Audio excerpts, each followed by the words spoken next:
cuerpo y mente en conexión. Preguntas claras con solución. Psicóloga, dietista y el fisio también. Rompiendo mitos, ya lo ves bien. Salud al día, ven a escuchar tu bienestar, nuestro canal. Respuestas claras sin confusión, porque cuidarte es la misión.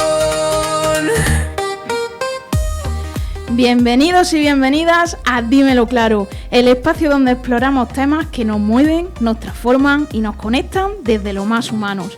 Nos hace mucha ilusión compartir otro episodio con vosotros y os agradecemos profundamente el acompañarnos una vez más en este viaje de reflexión, diálogo y cuidado compartido.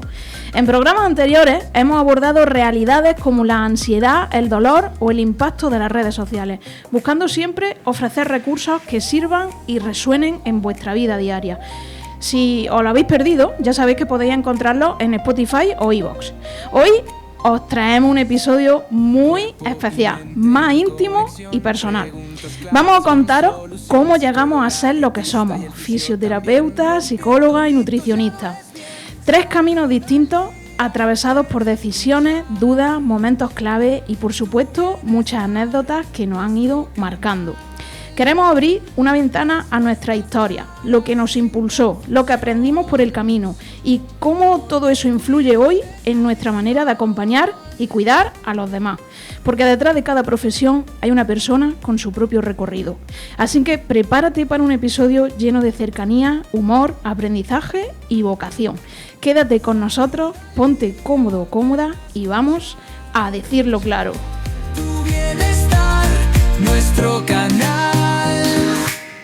Respuestas claras, sin confusión, porque cuidarte es la misión.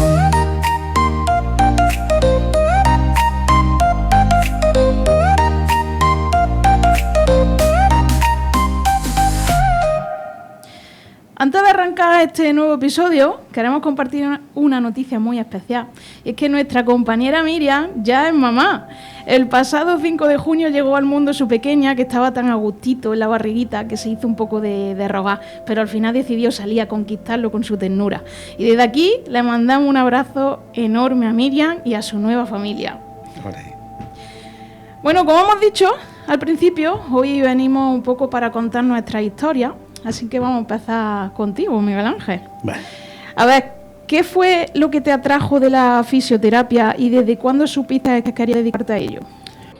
Vamos a ver, esto siempre comienza desde pequeño. Tengo mis recuerdos de cuando nosotros íbamos de vacaciones a la playa, pues a lo mejor tendría yo 9, 10 años.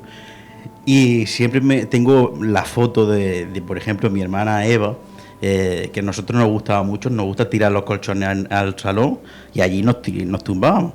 Y me acuerdo de una foto que salgo yo encima de ella, dándole un masaje, también salgo muchas veces echándole crema. Entonces, desde ahí ya empezaba yo diciendo que algo de masaje me gustaba. Luego, por ejemplo, la verdad, como te he dicho, nos gustaba siempre en los veranos tirarnos al salón, al colchón, y siempre me decía, anda, sóbame un poquillo, y el sobeteo siempre estaba presente en todas las noches, si no, no se dormía y no me dejaba a mí tampoco dormir. También, por ejemplo, me gustaba tratar a mi madre. Yo siempre le veía un morrillo aquí atrás, digo, ma, eso no está bien, eso no puede ser que esté así. Y yo le empezaba a ir pum, pum, pum, pum, hasta que una vez le dice, uy, si ya no tengo eso. Digo, o sea, que soy una máquina. Juicio clínico desde primera hora, Desde primera hora dije yo, estas cosas ya de que ya sé. Y luego también hay otra cosilla que, por ejemplo, antiguamente, que parece que soy un viejo, se podía trabajar, ¿no? Ya no ponía tantas pegas con inspecciones y demás. Yo con 14 años y antes estábamos en la alfarería. Bueno, estaba en la alfarería. ¿Qué pasó? Que a los 14 años tuve una lesión, tuve una lumbalgia, porque cogiendo un cacharro que era más grande que yo, me hice el valiente y me pegó un lumbago que me quedé 2 días tumbado en la cama, que no podía moverme. ¿Qué pasaba? Que eso cada X tiempo, cada vez que lo hacía, se me reproducía el dolor. Y yo decía, Dios, qué raro, esto no puede ser normal. Entonces, bueno, investigando un poquito, Y claro, la fisioterapia de aquel tiempo no, que era muy desconocida, pero se conocía como el tema de rehabilitación, tema de, por ejemplo, prótesis, hombros, pero como tanto el masaje de tal, no tengo yo conocimiento de eso. Y entonces yo me acuerdo que estuve investigando, buscando, y a raíz de ahí vi yo lo que era el tema de la fisioterapia. Y uno de los vídeos, por ejemplo, que estuve viendo haciendo ejercicio y todo eso, que me fue bastante bien, porque a partir de eso me repetía cada 2 años, tuve una crisis a los 14, que fue inicial, a los 16 y a los 18. Ahí fue cuando ya yo estuve metiéndole más visión al tema de los vídeos y al final vi que se podía solucionar haciendo ejercicio y demás, y por eso una de las cosas que me gustaron. Y claro, por no estar trabajando en la fábrica, ¿sabes? Porque 40 grados, mentira, esos 40 grados es por la mañana, ¿vale? Al mediodía era a las 60 o por ahí, Ya. cuando estaba el horno encendido. Así que Era alfarería de tu padre, ¿no? exactamente, allí echábamos horas, no me gustaba para nada. Hacía cacharro era diferente. Hay un cotillo, un palo que dice más o menos que tenía que ser la forma, pues yo cada uno lo hacía de una manera diferente. Yo movía el palo para un lado, para otro, y hacía de todas las maneras, decía 100 y no había ni uno igual. Dije, yo esto no es lo mío, esto sé que no es lo mío, yo me tengo que ir de aquí. Era abstracto, ¿no? Digo, abstracto, era surrealista. Y así que, y bueno, ¿y tú? ¿Por qué te gusta o por qué te llevó a estudiar psicología? A ver, pues yo desde pequeña siempre supe que quería dedicarme a algo relacionado con las personas. Lo que no tenía claro era el qué. Pasé por varias ideas, pero lo que siempre se mantenía era esa fascinación por lo humano, por entender qué es lo que hay detrás, qué es lo que sentimos, hacemos, decimos. Y en la adolescencia esa curiosidad se volvió más consciente. Me encantaba observar cómo se relacionaban las personas, cómo enfrentaban distintas situaciones, cómo reaccionaban emocionalmente. Era como ver un mapa complejo lleno de caminos que a veces se cruzan, se repiten o se pierden. Y me hacía 1000 preguntas. ¿Por qué actuamos como actuamos? ¿Qué historia hay detrás de cada gesto, de cada decisión? ¿Por qué nos cuesta tanto a veces entendernos nosotros mismos? Y durante un tiempo no tenía muy claro hacia dónde ir profesionalmente, pero a medida que crecí entendí que lo que más me movía no era solo observar o comprender, sino estar ahí para otros. Es decir, escucharles de verdad, acompañarles en procesos difíciles, ayudar a poner en palabras lo que pesa, lo que duele o lo que bloquea. Y fue entonces cuando la curiosidad se transformó en vocación. Y ahí es cuando supe que mi camino era la psicología, porque no se trata solo de entender la mente, sino de sostener a quien la habita. Me acuerdo, me ha venido a la memoria, cuando empezaba la carrera, te preguntaban siempre, bueno, ¿por qué queréis hacer la fisioterapia? Que si era por vocación o por dinero. Y dije, pero bueno, por dinero, evidentemente todos queremos trabajar por dinero, pero no tenía concepto de decir, vamos a ver, ¿quién de aquí no tiene vocación de ser fisio? Es que el que creo yo que está haciendo algo o estudiando algo debería de tener esa necesidad o esa intensidad o buscar el sentido de lo que le gusta. Entonces yo decía, pero no tiene sentido, hombre, si fuésemos hablando de notario y demás, pero fisio como con dinero tampoco. Es cierto que había mucha, por ejemplo, facilidad en encontrar trabajo, era fácil porque era el principio de todo eso y hay trabajo de sobra, pero yo no entendía esa parte de decir, ¿cómo no estás viniendo por vocación si todo el mundo tiene que sentir decir, yo quiero ayudar a la gente? Entonces yo ahí no lo entendía porque preguntaba eso, pero ahora, por ejemplo, sí que no. Todas te pasó lo mismo, ¿no? Que al final esa curiosidad se convirtió en vocación. Exactamente. Miguel, y si no hubieras sido fisioterapeuta, ¿a qué te hubiera gustado dedicarte?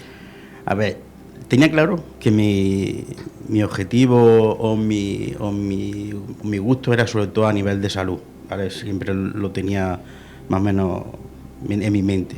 Entonces, hubiera sido médico, pero ser médico tiene una cosa, que médico, por ejemplo, las operaciones, aunque yo tuve la operación de mi madre de la prótesis, no, mentira, tuvo una fractura, entonces entré a la operación y dije, bueno, me gustó porque era interesante y demás, pero bueno, no volvería a ver otra. ¿Te mareaste? Pero porque me mareé en el momento, porque al principio no, yo estaba todo ilusionado viendo la operación y todas esas cosas, pero cuando me di cuenta de que ese pie era de mi madre, me entró como un vacío en el estómago diciendo, hostia, que es mi madre, perdóname, hostia, lo repetí otra vez. que dije, madre mía, es que es el pie de mi madre. Y entonces eso me entró tanta impresión que ya dije, uff, y ya me empecé a marear un poquillo, si es verdad. Pero que, por ejemplo, sería médico. No fui médico por el motivo de que tengo el pulso, que puedo mover panderetas estando parado, ¿vale? Entonces dije, mira, yo si fuese oftalmólogo estaría mejor operando catarata y me llevo un riñón sin querer. Y dije, mira, prefiero que la gente siga con la catarata, ya operará otro y yo voy a tratar lo mío. Aunque me gusta mucho ahora pinchar, que yo ahora parece que soy costurero. Tengo más agujas en la clínica que otra cosa. Pues va jugando la diana, ¿no? Sí, sí. Y así que eso. Bueno, ¿y tú qué hubieras sido? Pues a ver, yo depende de en qué momento de mi vida me lo hubieras preguntado. Porque, por ejemplo, si me lo hubieras preguntado cuando estaba en la primaria, te hubiera dicho que quería ser policía o guardia civil, porque siempre me llamaba la atención el proteger, ayudar, estar cerca de las personas. Y si me lo hubiese preguntado en la ESO, ahí cambié de rumbo y soñaba con ser profesora de educación física, porque siempre he estado muy conectada con el mundo del deporte. Y como algunos sabrán, en el vídeo de presentación que hice compartí que durante muchos años fui jugadora de bádminton, una etapa que me marcó profundamente en mi vida. Porque el movimiento, la energía y la enseñar desde la acción me entusiasmaba. Pero luego en bachiller lo veía más claro y quería ser fisioterapeuta. Todo el mundo quería. Porque todo lo relacionado con el cuerpo, la salud y el bienestar me fascinaba. Pero al final siempre he dicho que fue la psicología la que me eligió a mí. Siempre me había llamado la atención, aunque no me lo había planteado como una opción real, hasta que llegó el momento de decidir. Y fue como si todo encajara, todas las piezas encajasen. Y no me arrepiento en absoluto, la verdad es que si volviese atrás volvería a elegirla. Porque en el fondo lo que siempre tuve claro es que quería trabajar con personas, promover salud, acompañar procesos, y la psicología me permite hacer todo eso y más. Claro. Bueno, ¿y tú recuerdas a tu primer paciente? ¿Qué problema tenías y cómo viviste esa experiencia? Siempre, ese creo yo que además siempre lo recuerdo cuando me empiezan a hablar de a lo mejor, digo, madre mía, yo mi primer paciente dije, voy a dejar de ser fisio, porque dije, si hago esto, ya de aquí puedo hacer lo que yo quiera de esto. Pero es que yo, una mujer, me acuerdo, no sé si voy a decir su nombre, pero vamos, ya no, ella no vive ya, tenía 98 años, ¿vale? Era muy delgada, bajita, y cuando me llamaron, mira, Miguel Ángel, a ver si... Yo siempre decía que estaba en primero de la carrera, ¿vale? Que yo soy un loco aventurero y me gustaba hacer cosas. Entonces, el primer año, pues dije, bueno, ya tengo un poco de nociones, masajillo y demás, porque también hice un curso para trabajar en un balneario y dije, bueno, pues ir soltando un poquito. Entonces yo le dije, mira, yo estoy estudiando, yo no soy fisio. Y me dijo la mujer, dice, mira, yo lo que quiero es, esto es una habitación, imaginar una habitación normal, y tenía en una mesa, en una pared tenía una mesa con un sillón, y en otra, así en perpendicular, tenía su cama. Y decía, mira, yo quiero que vaya de la cama al sillón y sillón a la cama. La miré y dije, madre mía, digo, no sé si puedo, yo para mí. Pero claro, yo no decía eso, yo tiro para adelante con lo que sea. Demostrando su vida. Y le dije, digo, pero escúchame a la mujer, digo, pero tú quieres o no quieres. Claro, digo, a ver si no va a querer y estoy aquí yo haciendo cosas para nada. Y ella me dijo, sí, yo sí quiero. La pobre no sabía, no tenía ni fuerza ni para hablar. Dije, madre mía, pero bueno, ya está. Yo me acuerdo perfectamente que creo que le cobraba 4 euros. Digo, si es que no puedo cobrar, le cobraba eso por hacer algo, ¿no? Dije yo, pues es que no, ni yo sé si va a funcionar lo que voy a hacer, pero bueno, yo investigaba, me preguntaba a los fisios, le decía a los profesores, ¿qué puedo hacer? Y me dice, cómprate una máquina tal. Le compré una máquina corriente de portátiles, se las ponía, le hacíamos también, por ejemplo, ejercicios para ponerse de pie. Oye, que un día, la pobre, se levantó, haciendo ya, digo, venga, vamos a dar unos pasos. Y pipón, y pipón, y pipón, y pipón. Y que fue, y vamos, estuvo andando a eso, un camino. El otro día le dije, venga, vamos a hacer ida y vuelta. Ya se descompuso. Dije, mira, como solamente vais una vez, no vais a volver 2 veces. Con eso ya estamos felices. Pero conseguiste hacer Conseguimos. andar. Sí. Yo siempre digo conseguimos porque el trabajo es suyo más que mío. Yo dirijo, pero ella es la que hacía el esfuerzo. Yo siempre digo igual también, que al final yo sirvo de guía y quien hace el trabajo Yo es no la hago nada. persona que Yo se sienta adelante. Empiezo a ver a la persona, digo, mira, te vamos a hacer esto, vamos a hacer lo otro, vamos a hacer lo otro. Si tú quieres, lo hacemos. Si ves que no puedes, mira, me lo dices y ya está. Pero porque depende de ti. Yo le puedo echar ganas, pero si tú no quieres andar o no te quieres poner de pie, es imposible hacer un esfuerzo. Y entonces ese fue quizás el primer paciente que tuve que siempre me marcará mi vida, vamos. Qué guay. Sí, muy bonito. Qué bonito. ¿Y tu primer paciente cómo fue? ¿Qué le pasaba? Puedes contarlo, porque claro, aquí está hablando que en la psicología hay cosillas que no se pueden contar, pero bueno. Bueno, mientras no se den datos no pasa nada. Tú puedes contar los casos sin dar datos.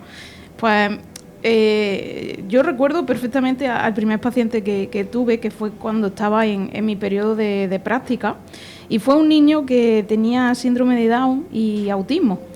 La verdad que sin duda fue mi primer contacto real con lo que significa acompañar desde la psicología más allá de los libros. Y sinceramente fue duro al principio, porque pasé de la teoría a la práctica y me di cuenta de que había muchas situaciones que no aparecían en los apuntes ni en los manuales, y me sentía insegura, como si no supiese muy bien el qué hacer. Pero entonces entendí algo clave. Tenía que soltar el papel, quitarme barreras y empezar a ser yo. Y cuando dejé de intentar hacerlo como se suponía y simplemente me permití fluir, todo cambió. O sea, me di cuenta de que la información estaba en mí, que solo tenía que encajar las piezas como si estuviera resolviendo un puzzle con mi propia mente. Y esa experiencia me marcó muchísimo. Me enseñó que el saber académico es fundamental, sí, pero que el verdadero impacto nace del vínculo, de la autenticidad y de esa capacidad de estar presente. Claro. Además que creo que también el tema de cuando tú estudias es como cuando el carnet de conducir. No te enseñan a los exámenes, a probarlo, pero luego tú conduces como a tu manera, ¿no? Pues en este caso igual. La carrera creo que nos enseña las herramientas que hay, cosas que hay, pero luego cuando te enfrentas a ellas dices, ¿cómo lo hago?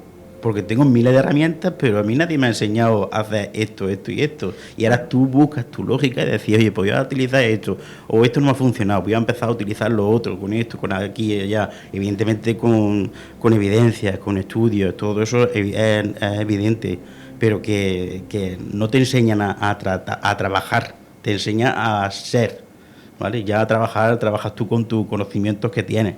Ya ves. Sí. Además que al final cada persona es un mundo. Claro, por eso cada uno será diferente. Hay 20.000 fisios y 20.000 fisios diferentes. No hay uno parecido a otro. Se parecerán algo, pero luego su pensamiento es diferente. Y sabes que lo bueno también, que al final la experiencia se va adquiriendo. Pero los valores que tiene la persona desde el principio es algo que al final es como se aprende o también viene innato. Entonces, mucha gente va a lo mejor a buscar trabajo y siempre le piden experiencia, pero joder, darle la oportunidad de esa experiencia, porque si tiene esos valores buenos, al final va a conseguir la experiencia y bastante rápido, porque tiene esas ganas de aprendizaje. Exacto. Hay que confundirse para mejorar. Ahí está. Bueno, y a lo largo de tu carrera, Miguel Ángel, ¿has vivido alguna experiencia que te haya marcado especialmente? Se me ha puesto los pelos de punta. Experiencias tengo miles, vivencias más todavía.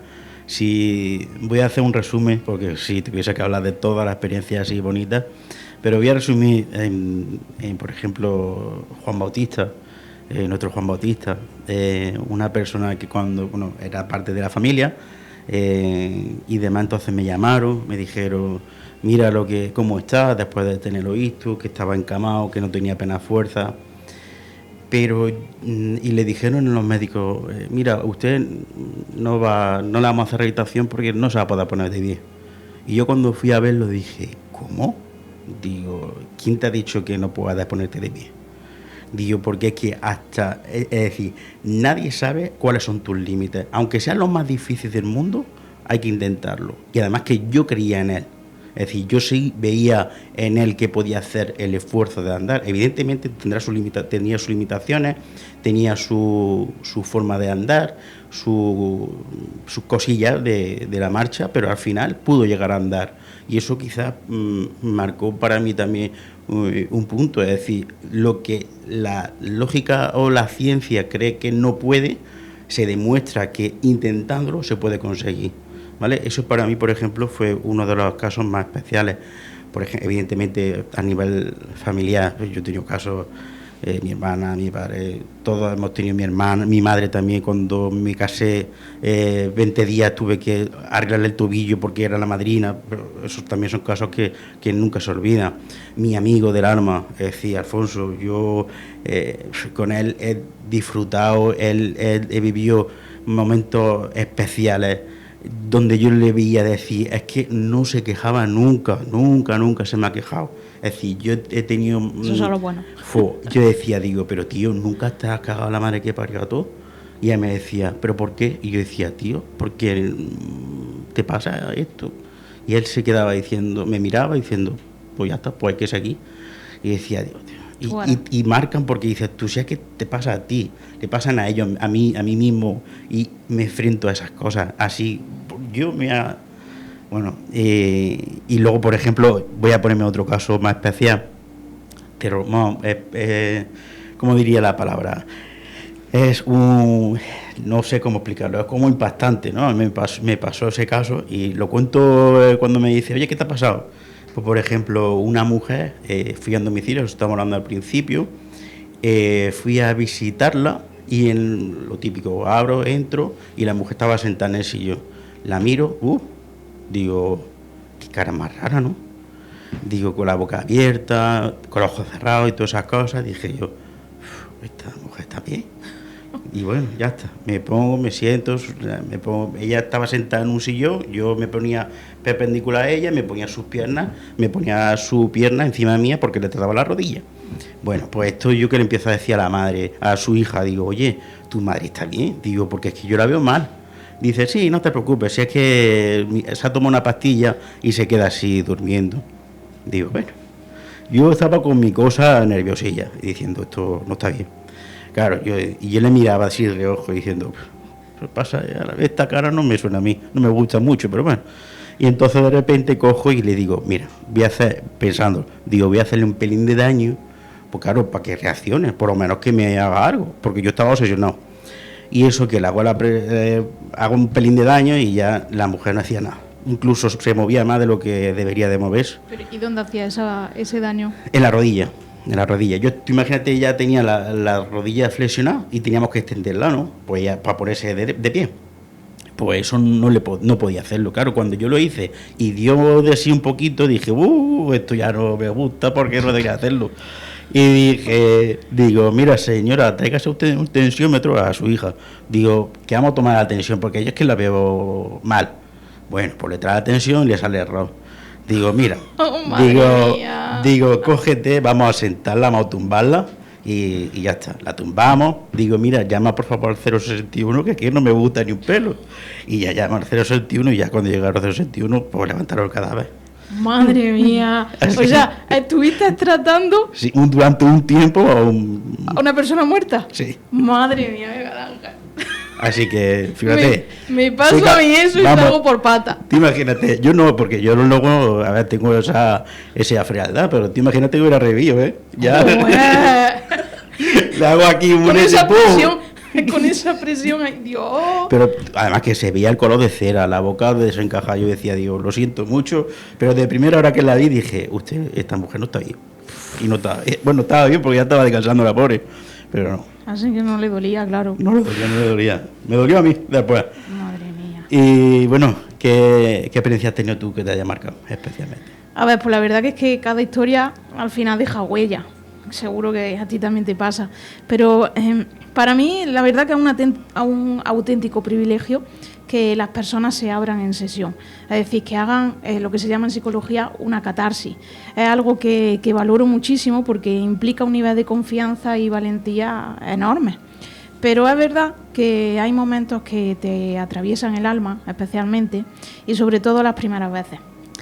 Y nunca olvidaré la primera vez que alguien pronunció la palabra suicidio en consulta. Era un hombre de unos 55 años que entró en la sesión y me dijo sin rodeos que hacía una semana que había intentado quitarse la vida utilizando el humo de su moto. Había preparado todo. Conectó un tubo que iba desde el escape de su moto hacia el cuarto de baño y se encerró dentro. Pero justo en los últimos momentos su mujer llegó y lo sacó de allí. El hombre no quería seguir viviendo y en ese instante lo único que le pedí fue que confiara en mí, que me permitiera estar a su lado, acompañarle en su proceso terapéutico, y así fue. Después de un año de trabajo, de encuentros cargados de emociones, llegó el día del alta y se despidió llorando con un abrazo enorme y una gran sonrisa y me dijo: gracias, porque ahora tengo ganas de vivir. Y aquel momento, la verdad que me llenó de una alegría inmensa. Me recordó el por qué hago lo que hago y lo importante que es escuchar sin juicio, estar presente y simplemente ofrecer un espacio seguro para reconstruirse.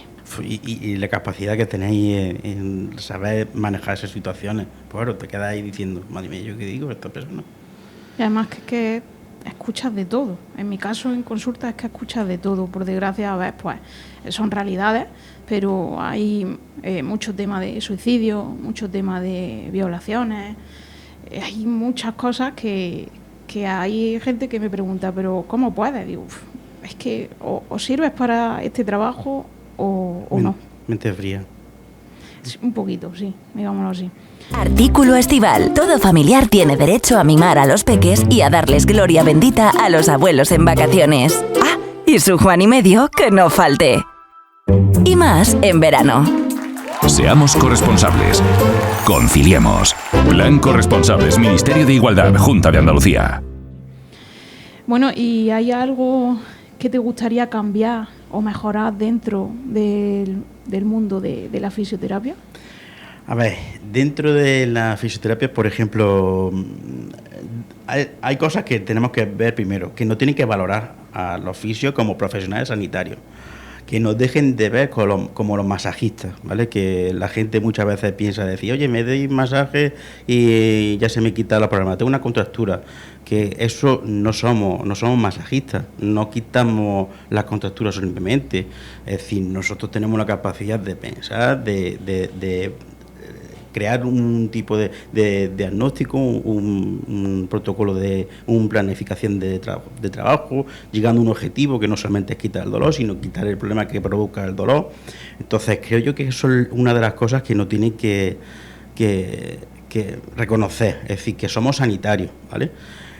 También, por ejemplo, me da rabia, ¿no? Por ejemplo, rabia no, o algo que me gustaría que también cambiase fue el tema de que, o es el tema de cuando, por ejemplo, tú vas al dentista, ¿no? Le dices: oye, mira, me tienes que limpiar los dientes todos los días. Al principio a lo mejor hay gente que a lo mejor le cuesta más trabajo, se lo limpia por la noche, pero al final coge una costumbre y lo hace, ¿no? Y nosotros, por ejemplo, decimos: oye, tienes que hacer estos ejercicios, pero los ejercicios suelen durar un día o menos de un día. Es decir, no son capaces de mantenerlo. No crean hábitos, ¿no? Exactamente, porque no creen, es decir, no creen que esa necesidad del ejercicio es importante. Y ese ejercicio, ese movimiento que le pedimos que hagan, es para evitar que tengan que estar recurriendo al fisio, para evitar que tengan que tener esa contractura. Y que en vez de tener a lo mejor 10 sesiones, que tengan 5 menos, o incluso cuando ya termine esa crisis, que no tenga que estar viniendo cada 2 por 3 por lo mismo, porque al fin y al cabo es frustrante. Es decir, como si tú, por ejemplo, tienes a un paciente cada 2 por 3 que tenga la misma, es decir, si tiene, por ejemplo, hemos dicho suicidio, lo pasa, cuando llega un rato otra vez y dices tú: al final no estoy haciendo mi trabajo, hay algo que se me está descuadrando. Pues, por ejemplo, eso yo le tengo mucho miramiento y me gustaría que cambiase. Es decir, no me gustaría que estuviésemos todo el rato con la misma versión de el masaje. Y a eso, una de las cosas es el tema de porque la gente te haga caso. Claro, por favor, que no hagáis caso, ¿sabes? Que no, después de tantas horas de meterle Instagram y a los vídeos, decir: bueno, vamos a ver cómo lo podemos hacer de manera más sencilla, porque ya dices tú: mira, lo hacemos de menos que sean capaces de conseguir tener un hábito de ejercicio, que es lo básico que te puedo decir, mover el cuello para un lado y para otro. Si no eres capaz de hacer eso, ya es que no puedo hacerte un ejercicio más específico, pero por lo menos que sean capaces de valorarnos. Pues sí. ¿Vale? Bueno, y a ver, ¿qué pregunta?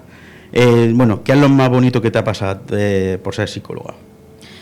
Pues a ver, lo más bonito de ser psicóloga es tener, como he dicho antes, la oportunidad de acompañar a alguien en uno de los viajes más importantes y valientes, que es el de conocerse, reconstruirse y sanar. Ser testigo de ese proceso, de cómo una persona empieza a conectar con sus emociones, ponerle nombre a lo que siente, encontrar un sentido a lo que ha vivido.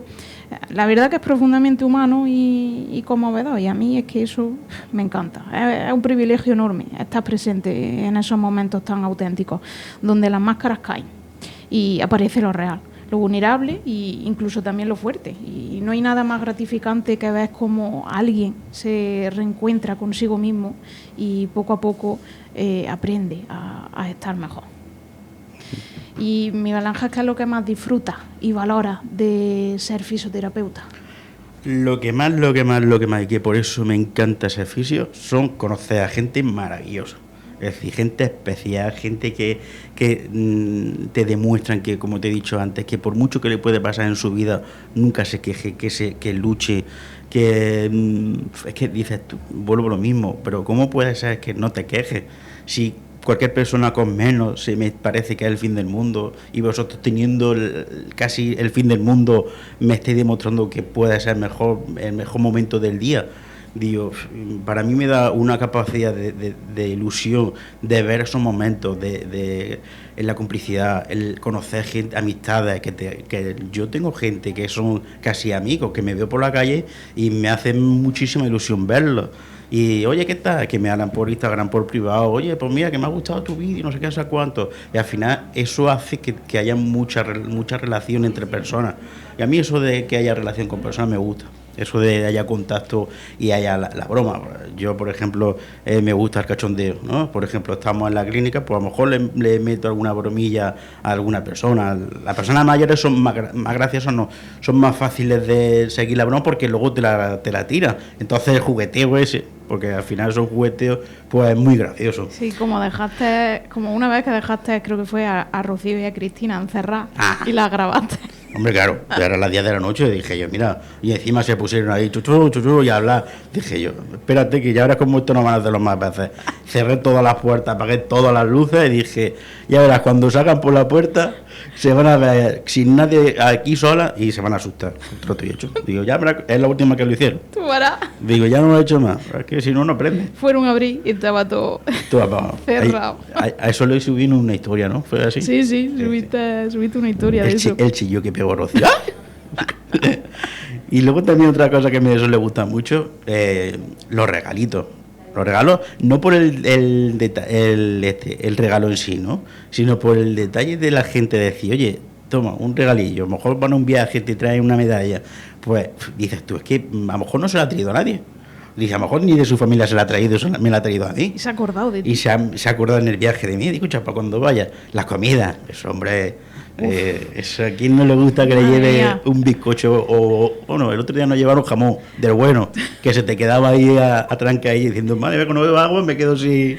No nos han salvado a veces la cena, ¿eh? Sí. Vicenta que nos hincha, de comer. Bocadillos, pan, de todo, o sea, es que los huevos, de todo. Así que luego me dice mi madre, ¿estás cogiendo kilos? Sí. Normal, si no paro. Parece que en vez de ir a trabajar voy a comer. Sí, es que eso es precioso porque al final dices tú, lo mismo del regalo.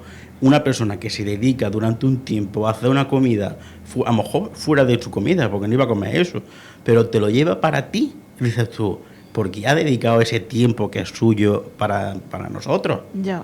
Que no, a ver, evidentemente, pues al final nosotros estamos ayudándole, pero si son así, es que al final se piensa que somos de la familia. Y además tengo una paciente que me dice hijo, y yo le digo mamá. Digo, tú eres mi madre segunda, no me acuerdo qué le digo. Mi madre, ya le digo mamá siempre, mamá. Y estamos con la broma. Y así que, y otra cosa también que es muy bonito, por lo que lo he dicho antes, el ver cosas, gente que de lo imposible son capaces de hacer lo posible. Es decir, y yo siempre tengo el dicho, o hay una frase que suelo repetir muchas veces, que una cosa no es imposible hasta que una persona lo pueda hacer, porque deja de ser imposible. Ya es difícil o muy difícil, pero en el momento que una persona, simplemente una, es capaz de conseguirlo, ya podemos decir que es posible. Ahora, a lo mejor es imposible llegar a, yo qué sé, a uranio, ¿no? Uranio no es. Urano. Eso. Se me ha ido uranio con el tema de Irán. Entonces eso. El tema de lo imposible que se puede hacer que se puede conseguir simplemente luchando y nunca dejarse nunca rendirse. Y llegar a ese punto de conseguirlo quizás puede ser lo más maravilloso que puede pasarte como físico, por lo menos para mi punto de vista. Pues sí, la verdad que sí. Y bueno, ¿y qué anécdota tienes tú curiosa, graciosa, como estudiante de psicología que recuerdas con cariño o con vergüenza? Ya depende de cómo lo hayas hecho, lo que hayas hecho tú. A ver, ¿sabéis lo que es estudiar psicología y que te manden construir un cerebro? ¿Te loco? Pero no metafóricamente, no. Un cerebro real, bueno, pero en mi caso de plastilina. Aunque con el estrés igual el mío estaba ya medio frito, ¿sabes? Así que ahí me tenía, diseñando esos lóbulos cerebrales como si fuera Gaudí. El frontal rojo, el occipital azul, el cerebelo en verde fosforito. Aquello parecía más una maqueta del Carnaval de Río que un sistema nervioso. Y claro, la presentación era individual y yo iba toda orgullosa con mi cerebro metido en una caja como si fuera un riñón para trasplante, y todo fue genial. Lo enseño, me aplauden, bueno, me sonríen con aprobación científica, que al final lo mismo. Claro. Y salgo feliz a celebrarlo con cerveza, como buena universitaria. Pero al día siguiente... A ver qué hace. Suena el teléfono. Bueno. Mi madre. Hija, ¿cómo fue lo del cerebro? Y yo, blanca como una hoja de Word vacía. ¡Mamá! ¡Que he perdido el cerebro! Literalmente. ¿Qué has perdido el cerebro? Perdí el cerebro. No en sentido poético ni tras una mala noche, no. Literalmente olvidé en algún rincón de la facultad el cerebro. O sea, Freud en ese momento estaría aplaudiendo desde el más allá. Sí, ¿no? Diciendo, madre mía. Flipando, pero ahí no queda cosa. Y es que semanas después vuelvo al edificio de los profesores y tenía una tutoría, y ahí sobre los buzones de los profesores, como una aparición divina en cartón ondulado, estaba mi caja. Hostia. O sea, la abro y sí, ahí estaba mi cerebro. O sea, un poco aplastado, algo deshidratado, pero estaba mi cerebro. Y yo saltando por el pasillo, ¡he encontrado mi cerebro! Ah, ya. Y desde entonces, cada vez que me olvido de algo, mi madre me dice, cuidado, no vayas a perder el cerebro otra vez. Y yo ahora le respondo, tranquila mamá, ahora lo guardo en la nube. Ah, ya. Que ahí no se pierde. Pero bueno, es muy curioso, ¿eh? Que he perdido. Tú imagínate a alguien que tú estás en la universidad y dices que he perdido mi cerebro. Y digo, ahí está, pero que está en filosofía o en psicología, porque vamos a estar papas con los cucu. Mi cerebro, tío. Es que quien no supiese el contexto estaría claro, en plan de... Imagínate, he perdido mi cerebro, ¿no? Se le nota que ha perdido el cerebro. Va por ahí gritando a mitad de la universidad. Así que cuando me escuchas por la clínica decir eso, ya sabes por qué. He perdido mi cerebro. No te diré, está la nube, no te preocupes. Buen recordatorio. Sí. Bueno, y se suele decir que un masaje no duele. O sea, que... A ver si me explico bien. Se suele decir que si un masaje no duele, no está haciendo efecto, ¿no? ¿Y qué opinas tú de esta frase tan extendida? A ver, eso es una lucha que tenemos interna entre los fisios, los pacientes, porque eso es algo que es un mito súper arraigado y es que es muy complejo de explicárselo a la gente. Incluso para nosotros mismos es muy difícil de entenderlo. Evidentemente no tenemos que hacer un daño, es decir, cuando llega un paciente, no, es que a mí me gusta que me duela. Digo, pero vamos a ver, esto no consiste en coger un palo y pegarte como si fuese una piñata, que no tiene sentido tener que hacer daño por hacer daño. Pero sí es cierto, y es muy importante, llegar a tener saber las expectativas que tiene el paciente. ¿Por qué? Porque si el paciente tiene la necesidad de sentir presión, ¿vale? No hacer daño, vamos a diferenciar, sentir presión sobre la zona, tenemos que llegar a ese punto para decir que ese paciente va a sentir que va a mejorar. O incluso en la contraria, es decir, un paciente que no tolere el dolor, es decir, que con sentir un poco del dolor, ya para él es peligroso, ¿no? Entonces, por tanto, tenemos que saber cuál es su límite. Y si tu expectativa es decir, quiero que me aprieten o quiero que no me aprieten, tenemos que conocerlo. Eso es comunicación y saber un poco ya, tener un poco de... Escucha activa. Exactamente. Entonces, yo siempre le digo, voy a poner un símil para que más o menos se entienda y que todo el mundo lo comprenda. Nosotros tenemos corrientes, ¿no? Por ejemplo, yo puedo decir, oye, si hay una persona que para su corriente el 2 o el 5 es el número que tiene que ser, si yo lo pongo a 10 porque a mí me da la gana, yo le voy a hacer daño. Entonces esa persona cuando salga de allí va a decir, ¡jo, qué daño me ha hecho! Me he sentido mal, me ha hecho no sé qué, esto no ha servido para nada, esto me he puesto peor, porque me he pasado de los límites, ¿vale? Pero ¿qué pasa si solamente llego al 1? Porque no le he hecho nada. Porque dice, esto me lo ha puesto, esto ha sido pues una caricia, o ha sido algo muy suave. Volvemos a lo mismo, es decir, el paciente cree que no le hemos hecho nada. Entonces, si la sensación que tiene el paciente, como el masaje es placentero, si no llegamos al placer de decir, de desconexión, de relajación, nunca llegaremos a curarle.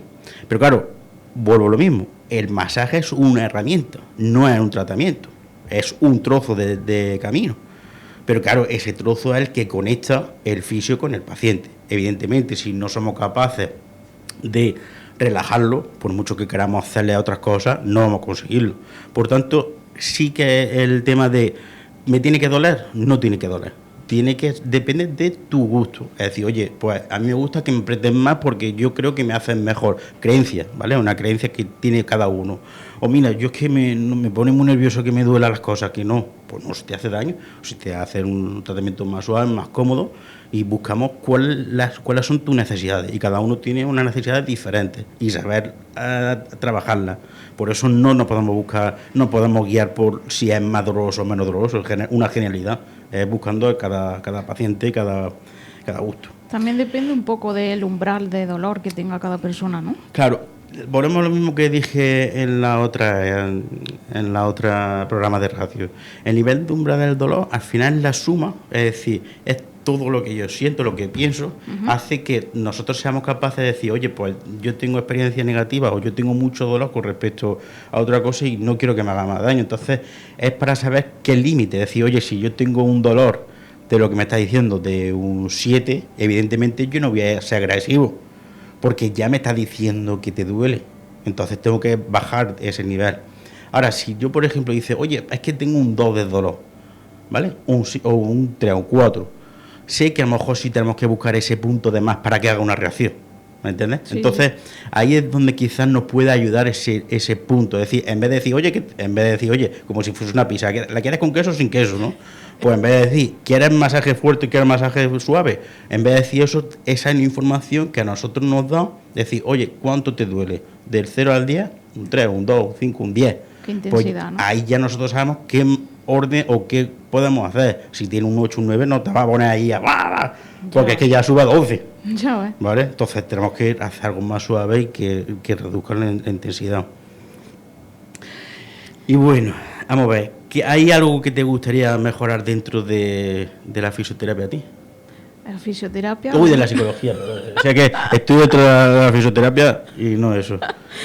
A ver, la verdad que sí, que me gustaría que la salud mental dejara de ser un tabú en ciertos sectores y que pedir ayuda psicológica se entienda como lo que realmente es, un acto de autocuidado y valentía, no de debilidad. Hay aún mucho miedo, vergüenza en torno a la terapia, y eso impide que muchas personas lleguen a dar el paso, pero también me parece clave que el acceso a la psicología debería de ser más fácil y equitativo, y me encantaría que hubiera más plazas de psicólogos en hospitales y centros médicos, porque al final la salud mental no puede seguir tratándose como algo opcional, sino que la psicología debería estar en la primera línea de batalla, o sea, en la atención primaria, al mismo nivel que la medicina general. Lo mismo que se pide cita con el médico de cabecera, se debería de poder pedir cita con el psicólogo, sin esperas eternas, sin burocracia, sin tener que justificar una necesidad que es tan válida como cualquier síntoma físico, porque al final cuidar de la mente también es prevenir, sanar y vivir con mayor calidad y conciencia. Creo que va a pasar como fisioterapia. Al fisioterapia le pasa que hay casi igual. Evidentemente, por psicólogos tenéis menos cantidad de profesionales en la sanidad.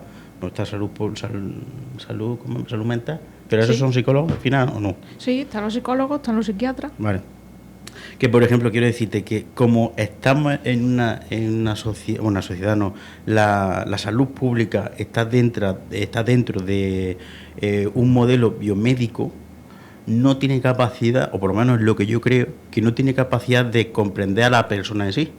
Entonces, tratan a las personas en bloques, ¿vale? Es decir, una persona en bloque, otro bloque, otro bloque, otro bloque, otro bloque. Y no miran a la persona en sí, sino tratan a patología. No buscan el origen. Entonces ahí es el problema, que por eso no le da esa importancia de haber más psicólogos, más fisios, porque al final en vez de tratar a patología, tratamos a personas, sabrían que necesitan más personales en nuestro campo, en la salud pública. Así que yo creo que eso es lo bueno del trabajo multidisciplinar que hacemos nosotros en la clínica, que claro, al final lo podemos valorar desde diferentes perspectivas. Y eso que pasa es que como va en contra de lo normal, mejor dicho, no de la lógica te pone en ese punto, el que no conoce, pero como va en contra de lo fuera de establecido, pues parece que va, pero sabiendo que cuando dentro de un poco tiempo que lleguen las nuevas generaciones y llegue todo, seguramente lo que estamos hablando hoy aquí y lo que estamos haciendo, poniendo granito de arena, dirá, ¿te acuerdas cuando nosotros hablábamos en la radio de eso? Vaya. Mírate ahora, ¿eh? Vaya. Y seremos unos locos. Y además que, bueno, no te hablo a nivel provincial porque no tengo ni idea, pero a nivel local, de aquí de Bailén, hemos sido pioneros en hacer ese trabajo multidisciplinar. Exactamente. Siempre. Bueno, y muchos pacientes también comentan que existe cierta rivalidad entre fisioterapeutas y médicos. ¿Piensas que es así? ¿O a qué crees que se debe esa percepción? Otra pregunta gorda, como le digo yo. Si es cierto, vamos a ver, yo se lo dije hace poco a un médico. Le dije, ¿tú sabes lo que es la neuromodulación? ¿Tú sabes lo que es inductiva? ¿Sabes lo que es la diatermia? Y me dijo, pues no lo sé. Digo, pues son herramientas que yo utilizo todos los días. Es decir, que si tú no conoces lo que yo hago, no puedes decir que yo no lo haga. Claro. Porque yo sé las herramientas que tengo, sé para lo que sirve y sé cuándo tengo que utilizarlas. Entonces, no me pongas esa barrera, porque tú, como no me conoces o no conoces lo que hay, pues evidentemente no las dejas trabajar. Porque tú, por ejemplo, tienes herramientas, ¿verdad? Tú tienes paracetamol, tú tienes ibuprofeno, tienes tramadol, tienes 20.000 cosas y tú puedes utilizarlas dependiendo de cada momento. Pues nosotros tenemos esa herramienta. Otra cosa que suelen decirnos mucho, todavía no vaya al fisio, hasta que no te baje un poco el dolor. Yo cuando me dicen eso, le digo, pero bueno, entonces, ¿cuándo va a venir? ¿Cuando ya no tenga dolor? Pues, ¿qué sentido tiene? Es decir, cuando ya no tenga dolor, no hace falta que venga. Yo, ya que te diría yo, mira, lo siento, no hace falta, quédate en casa. Porque para eso ya.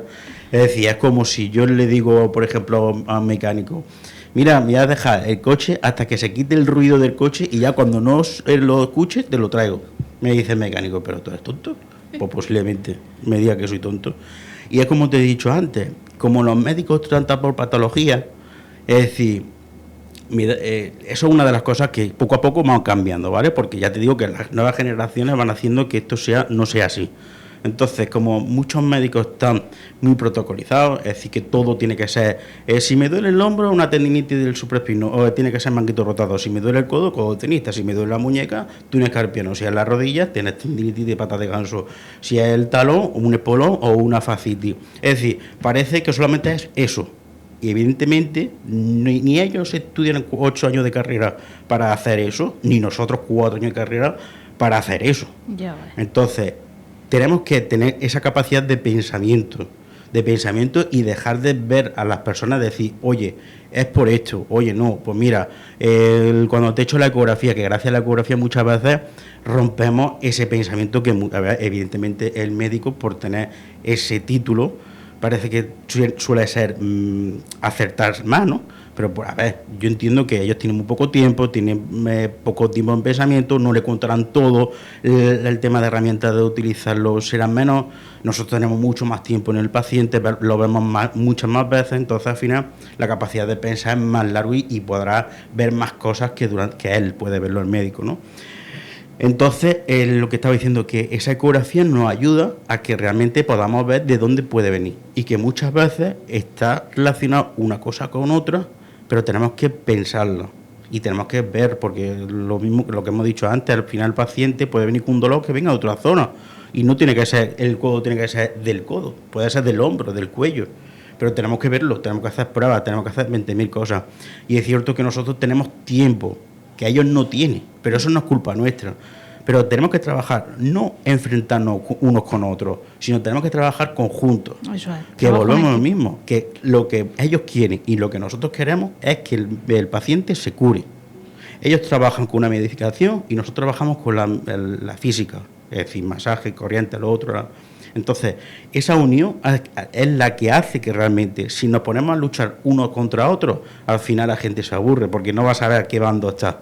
Si el médico, si el fisio le dice una cosa, el médico parece que no es contradecir, simplemente es visiones diferentes. Y si nosotros mismos en mi clínica somos 5 fisios, 6, y decimos cada uno lo que él cree, un diagnóstico, pero si eso no es malo, si al final lo que podemos estar viendo más cosas de lo que, si solamente decimos oye, esto es tendinitis, y nadie más dice nada, simplemente lo hacemos como borregos, tendinitis, a lo mejor no estamos secando, estamos haciendo un error, porque creemos algo que ni sabemos si es verdad. Tenemos que pensar, decir, oye, pues mejor es otra cosa, venga, vamos por aquí, por allá. Claro. Y al final curamos el paciente, que es el objetivo final, curar al paciente, no lleva la razón. Ese pin al final no se llevará nada. Un pin que dice, ahora, este paciente lo digno yo, pues muy bien, enhorabuena, ¿te doy una cerveza? Pues por eso os digo muchas veces que no es rivalidad, simplemente decir, tú tienes tu forma de trabajar, yo tengo una mía, pero no me quites mi forma de trabajar, no me desvalorices. ¿Vale? Eso es lo que pedimos muchas veces, el tema de los fisios. Y que los médicos no os enfadéis, pero que sí nos dejáis ese poquillo margen para ayudar. Ahí está. Bueno, y vosotros, por ejemplo, los psicólogos, muchos creen que ir al psicólogo, por ejemplo, se creen que es cuando ya tenés que estar muy mal de la cabeza. Pero, ¿tú qué crees? ¿Que es necesario tener que estar un poco mal? Cucú, ¿no? Sí. Esto es un mito muy extendido y la realidad es mucho más amplia y rica, porque ir al psicólogo no significa necesariamente que estés en una crisis o que algo vaya mal. De hecho, muchas personas acuden a terapia para conocerse mejor, para trabajar su autoestima, mejorar sus relaciones o incluso tomar decisiones importantes con mayor claridad. Y la psicología no es solo un recurso para los momentos de urgencia emocional, es también una herramienta de prevención, crecimiento personal y desarrollo de habilidades que nos permiten vivir con mayor bienestar.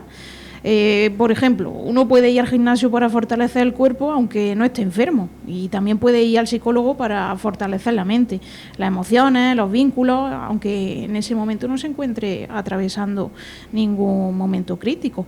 O sea que, en definitiva, es que no hace falta tocar fondo para pedir ayuda. O sea, basta con tener la intención de escucharse, de entenderse y de apostar por una vida más consciente. Y pedir ayuda no es un signo de debilidad, ni mucho menos, sino un acto de madurez y cuidado hacia uno mismo. Normalizando también que cambiar el modo en que nos cuidamos cambiar el modo en que nos cuidamos como sociedad. Artículo estival. Todo familiar tiene derecho a mimar a los peques y a darles gloria bendita a los abuelos en vacaciones. Ah, y su Juan y medio que no falte. Y más en verano. Seamos corresponsables. Conciliemos. Plan Corresponsables, Ministerio de Igualdad, Junta de Andalucía. Y si miras, Miguel Ángel, hacia el futuro, ¿cómo te imaginas dentro de 5 años? A ver, dentro de 5 años, bueno, si mi mujer me está escuchando, le voy a decir, teniendo otra clínica nueva. No, relájate que no vamos a tener otra clínica, ¿vale? Yo ahora mismo estoy muy bien así con esta, voy a disfrutarla, que este es un juguete, como siempre le digo, este es mi juguete deseado. Cada uno tendrá su, ¿no? Uno le gustará la Play 5, otro le gusta, pues este es mi juguete y en el cual yo estoy ahora mismo disfrutando de mi trabajo, de lo que sé, de mi pasión. Es decir, ahora mismo estoy en ese punto de que quiero disfrutar de la gente, quiero disfrutar de los profesionales, quiero tener la suerte de tener gente como vosotros, los autónomos, gente que tiene la misma sensación y la misma ilusión que tú, y unirse en ese sitio. Es decir, al final eso es súper agradecido. Es decir, tener la gran...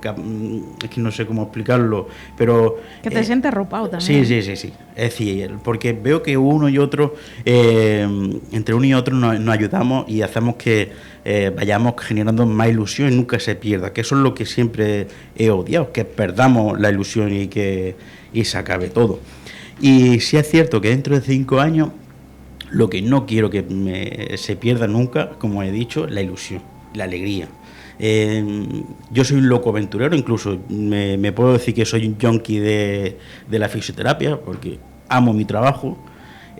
No me pesa el tiempo, sé que me decís muchas veces, deja un poquito y vive la vida, pero es que muchas veces digo, pero si es que amo, es que no soy capaz de hacer otra cosa, porque me dice, ¿pero te gusta? Digo, no me gusta, me gusta mi trabajo, me gusta estar con gente. Evidentemente el trabajo lleva eso, hablar con gente, divertirte, reírte, una broma, cosas malas que pasan y las solucionas. Todo eso es lo que a mí me gusta, es decir, y yo creo que no quiero que nunca se acabe eso, ni la ilusión ni la alegría que tiene mi clínica. Qué bonito, eso que has dicho. Así que sí. Y vosotros, por ejemplo, la pregunta, bueno, el tema de la rivalidad. ¿Existe rivalidad entre los psicólogos y psiquiatras? Porque claro, nosotros tenemos con los médicos esa rifirrafe, pero vosotros tenéis con los psiquiatras que a ver en qué punto se queda cada uno, ¿no? Ahí está. Bueno, y es que al final es verdad que en algunos contextos puede haber cierta tensión entre psicólogos y psiquiatras o incluso entre distintos enfoques terapéuticos dentro de la propia psicología. Pero yo creo que esto a veces tiene más que ver con las diferencias en la formación, en el lenguaje clínico o incluso la forma en que se entienden los procesos de malestar o sanación.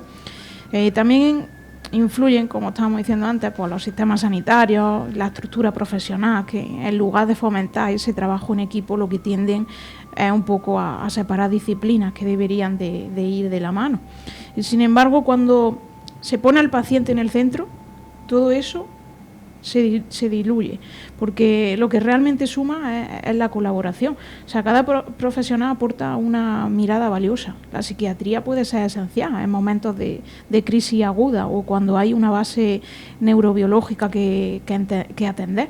Y la psicología ofrece un espacio de reflexión, de acompañamiento, trabajo emocional que profundiza más en el sentido de lo que se vive. Y entonces lo mismo ocurre también con los distintos enfoques terapéuticos. Hay muchas maneras de acompañar y lo importante no es qué corriente usa, sino cómo se adapta a esa persona concreta en ese momento de su vida.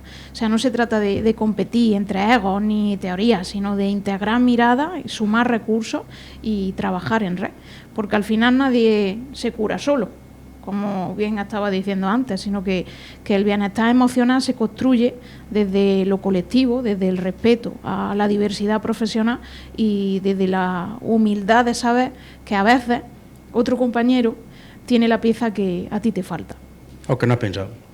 Porque muchas veces no es que, sino que eso, que no piensas o que tú has jugado, porque has escuchado la has conocido, dices, pues puede ser por aquí. Creo yo que es muy parecido, por ejemplo, entre médico y fisio. Al final, el médico tiene la capacidad esa de actuar en momentos muy fuertes, muy agudos, con medicación, y el psicólogo, pues nosotros, por ejemplo, es durante ese proceso decir, oye, pues te vamos a ayudar para que esto no se repita, esto se haga de esta manera, esto se haga de otra. Entonces hay mucho símil, le veo yo con nosotros.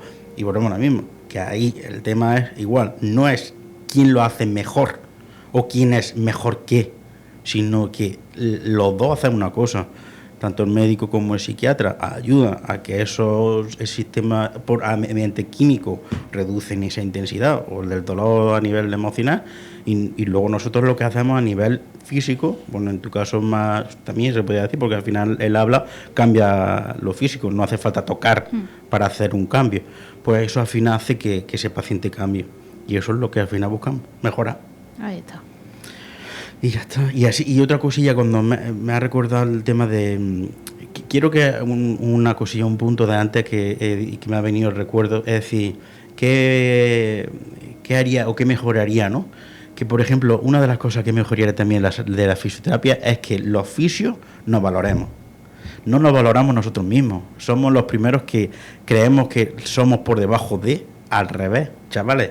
Que somos, podemos decir, o no sé si lo puedo decir, pero vamos, que lo voy a decir, que somos los únicos sanitarios que, aparte de estar después de nuestra carrera, nos tiramos todos los fines de semana estudiando, haciendo cursos, que nos tiramos máster los fines de semana tocándonos, pinchándonos, cuando a nosotros no nos duele nada y tenemos que estar metiéndonos la EPI, ¿vale? Y tenemos que valorarnos, que muchas veces los médicos, pues sí, o los médicos y demás, hacen su carrera, estudian y luego se van formando poco a poco, pero nosotros es que es obligatorio, porque nosotros nuestra carrera cambia cada 2 por 3 y salen cosas diferentes, y ahora te ponen la neuromodulación y tienes que irte a pinchar tú, y dices tú, pero ¿por qué me tengo que pinchar yo si a mí no me duele nada? Porque tengo que saber lo que a ti te pasa. Entonces, por favor, fisio que me estéis escuchando, valorarlo, que somos la puta máquina. Bien dicho.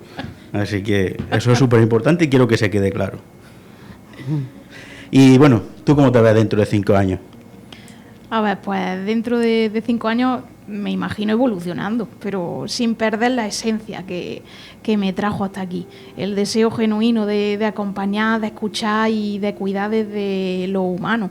Me gustaría seguir en consulta porque es ahí donde se crean esos vínculos que transforman y donde me siento que aprendo todos los días. Pero también, por otra parte, me veo compartiendo lo aprendido.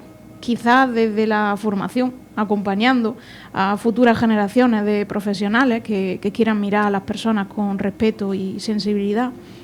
Y quién sabe, tal vez también escribiendo un libro, quizás, que recoja experiencias, reflexiones. Y ese algo que sucede entre terapeuta y paciente y que no siempre se puede explicar, pero que se queda grabado muy dentro. Eso sí, donde me vea, quiero seguir creciendo sin alejarme de lo más importante, que es la cercanía, y no busco más ruido, sino más raíz, porque para mí el éxito no está en llegar más alto, sino en llegar más hondo, sin dejar de mirar a los ojos. Muy bonito, muy bonito. Madre mía. Y que sí. Bueno, y me están diciendo que Miriam también ha querido participar en este programa, mandándonos un audio. Vamos a escucharlo, ¿no, Rafa?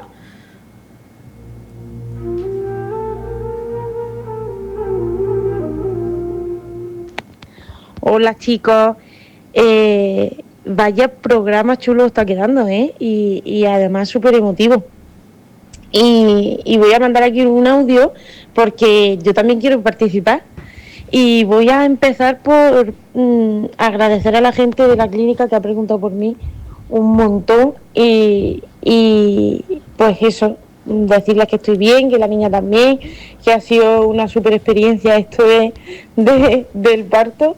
Y eso, y al final pues para agradecerles porque, jolín, al final también estamos creando una bonita comunidad allí en la clínica. Así que voy a empezar un poco, pues como vosotros, y contando cómo me topé yo con la nutrición. y el cómo surge la curiosidad por la nutrición fue porque me topé con ella.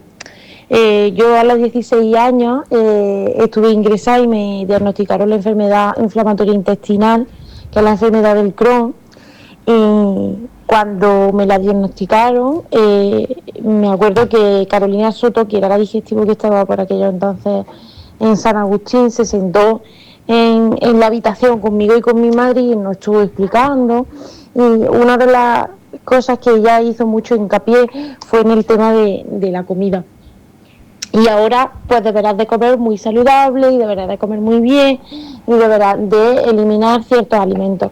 Y entonces mi madre y yo, como éramos tan obedientes, pues cuando salí del hospital, pues bueno, pues más o menos lo llevamos a cabo. Y fue la primera vez que yo entendí la alimentación como sinónimo de salud, porque en aquellos 16 años, pues bueno, pues tampoco te lo planteas, ¿no? Y fue la primera vez que relacionamos salud y el estar bien con eso, con una buena nutrición. Habéis comentado lo de las experiencias especiales, si habéis tenido algún paciente que os ha llegado o no. Yo al final, pues el hecho de que estoy varios meses con el mismo paciente, pues también crea un vínculo así especial.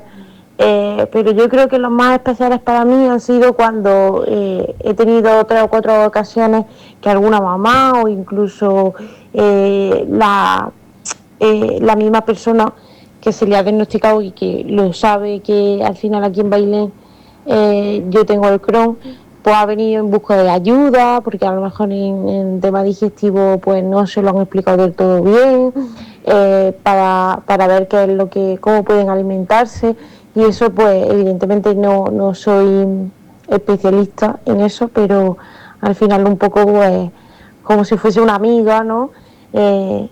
Por las dos sentaditas ahí pues explicando pues todo lo que viene con la época del brote, la época de remisión, qué podemos comer, qué no. Y esos han sido muy especiales para mí, porque en principio yo siempre he dicho que esa información me hubiese gustado a mí tenerla cuando yo tenía 16, 17, 18, 19 años y eso, y doy todo lo que sé y todo lo que tengo a esos pacientes. Además hay muchos de ellos incluso pues ni le he cobrado, porque lo he tratado como si fuese eso, como si fuese pues una amiga que te aconseja de algo. Esos son mis pacientes especiales. Y algo que también había añadido y que yo también quiero añadirlo para terminar ya, chicos, es el tema de qué es lo más bonito de tu profesión. Y para mí lo más bonito de mi profesión no es el paciente que llega y consigue el objetivo de perder 5 kilos, 10 kilos, no es el paciente que al final termina petado. Para mí realmente he ganado y he hecho un buen trabajo cuando ese paciente ha entendido, pues evidentemente la necesidad de comer bien. Cuando un paciente entiende que tiene que estar bien nutrido para tener una óptima salud y que realmente prioriza antes los alimentos saludables y empieza a tener en ese segundo escalón pues lo típico de nuestra alimentación, que al final también está dentro de nuestra sociedad, que son los ultraprocesados, ¿no? Y eso entiende que eso es secundario. Para mí ya ahí ya he ganado y me da igual si ha perdido 1 o 3 kilos, pero a mí eso sé que al final a largo plazo es lo que vale, es lo que va evidentemente a prevenir una diabetes, una hipertensión, un colesterol, y no esos 5 kilos que ha perdido conmigo. Así que eso, y ya está, chicos, os mando un abrazo muy fuerte y nos vemos la siguiente temporada. A tope. Vale, un abrazo. Qué gran trabajo hace Miriam, y sobre todo ahora siendo una super mamá. Bueno, y antes de despedirnos, queremos recordaros que aún está abierto el plazo para solicitar las becas NEAI, dirigidas a estudiantes con necesidades específicas de apoyo educativo. Leticia y yo seguimos acompañando este proceso de forma gratuita al echar la solicitud, y podéis contactarnos en Instagram, @LeticiaLG_logopeda y @sinerapsis_psicología. Toda la información está en nuestra historia destacada, y si conocéis a alguien que pueda beneficiarse, pues no dudéis en compartirlo. Bueno, y no podíamos cerrar el programa sin felicitar a Miguel Ángel y a nuestro compañero Manuel por el éxito del taller sobre dolor crónico e inflamatorio que celebraron el pasado 6 de junio. Fue una experiencia enriquecedora con una participación maravillosa, y nos alegra muchísimo que este tipo de iniciativas sigan sumando bienestar y conocimiento. Y ahora sí, llegamos al final de este cuarto episodio de Dímelo Claro. Hoy nos hemos abierto en canal para compartir lo más personal, cómo llegamos a ser quienes somos, qué nos movió y qué anécdotas nos acompañaron por el camino. Esperamos que os haya inspirado, emocionado o incluso hecho reír. Y hoy cerramos capítulo, pero no historia. Volvemos en septiembre con más verdad, más voces y más ganas de seguir diciendo las cosas claras, para continuar construyendo este espacio de diálogo y conexión que ya es de todos. Gracias por estar ahí, por escucharnos y por formar parte de esta comunidad. Os deseamos un verano lleno de calmas, risas y buena compañía. Y como siempre, vamos a decirlo claro, cuidar también es compartir. Hasta la próxima. Adiós.